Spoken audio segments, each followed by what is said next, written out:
লক্ষ্মীর ভাণ্ডারে আজ 14ই মার্চ। লক্ষ্মীর ভাণ্ডার প্রকল্প নিয়ে বড় ঘোষণা করল নবান্ন।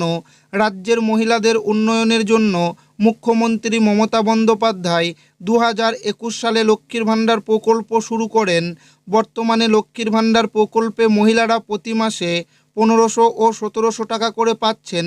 2,42,00,000 মা বোন এই লক্ষ্মীর ভাণ্ডার প্রকল্পের সুবিধা পাচ্ছেন বর্তমানে প্রতি মাসে। সেই লক্ষ্মীর ভাণ্ডার প্রকল্পের টাকা দেওয়া নিয়ে বড় ঘোষণা করল নবান্ন।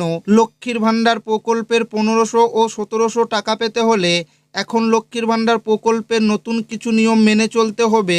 যারা মানবেন তারাই একমাত্র লক্ষ্মীর ভাণ্ডার প্রকল্পের 1500 ও 1700 টাকা পাবেন। তো লক্ষ্মীর ভাণ্ডার প্রকল্পের নতুন কী নির্দেশিকা জারি করল নবান্ন? এছাড়াও লক্ষ্মীর ভাণ্ডার প্রকল্পে মার্চ মাসের টাকা যারা পায়নি তারা কবে টাকা পাবে?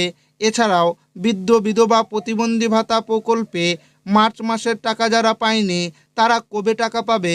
সমস্ত কিছু জানাবো আজকের এই ভিডিওটিতে এবং আপনাদেরকে প্রমাণ সমেত দেখাবো। তাই ভিডিওটি প্রথম থেকে শেষ পর্যন্ত দেখবেন এবং আপনি কোন জেলা থেকে দেখছেন অবশ্যই কমেন্টে লিখে জানাবেন। না মানলে এই মাস থেকেই বন্ধ হবে লক্ষ্মীর ভাণ্ডারের টাকা। নিয়মে বদল আনলো পশ্চিমবঙ্গ সরকার। পশ্চিমবঙ্গ সরকারের সবথেকে জনপ্রিয় প্রকল্পগুলির মধ্যে একটি হলো লক্ষ্মীর ভাণ্ডার। তবে এই প্রকল্পে এবার আসছে বিরাট পরিবর্তন। রাজ্য প্রশাসনের তরফ থেকে এই প্রকল্পে একাধিক নতুন নিয়ম কার্যকর করা হচ্ছে।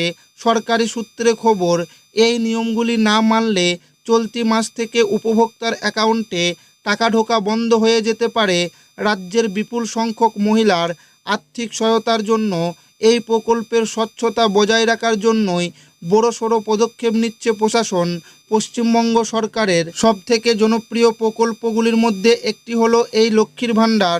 এই প্রকল্পের মাধ্যমে রাজ্যের মহিলাদের প্রতি মাসে আর্থিক সাহায্য দেওয়া হয়। সম্প্রতি অন্তর্বর্তী বাজেটে এই প্রকল্পের ভাতাও বাড়ানো হয়েছে। বর্তমানে সাধারণ শ্রেণীর মহিলারা পাচ্ছে 1500 টাকা এবং SC/ST শ্রেণীর মহিলারা পাচ্ছেন 1700 টাকা করে। যে টাকা সরাসরি উপভোক্তাদের ব্যাংক অ্যাকাউন্টে পাঠানো হয়। সেই লক্ষ্মীর ভাণ্ডার প্রকল্পের নিয়মে বদল আনা হলো। লক্ষ্মীর ভাণ্ডারে আসছে নতুন নিয়ম। সরকারি সূত্র মারফত খবর, বেশ কিছু ক্ষেত্রে নথিপত্রের ভুল বা অনিয়মের অভিযোগ সামনে আসছে।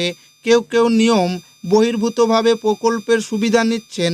সেই পরিস্থিতিতে প্রকৃত উপভোক্তাদের সুবিধা দেওয়ার জন্য অ্যাকাউন্ট চিহ্নিত করে প্রশাসন এখন নতুন করে যাচাই প্রক্রিয়া শুরু করেছে।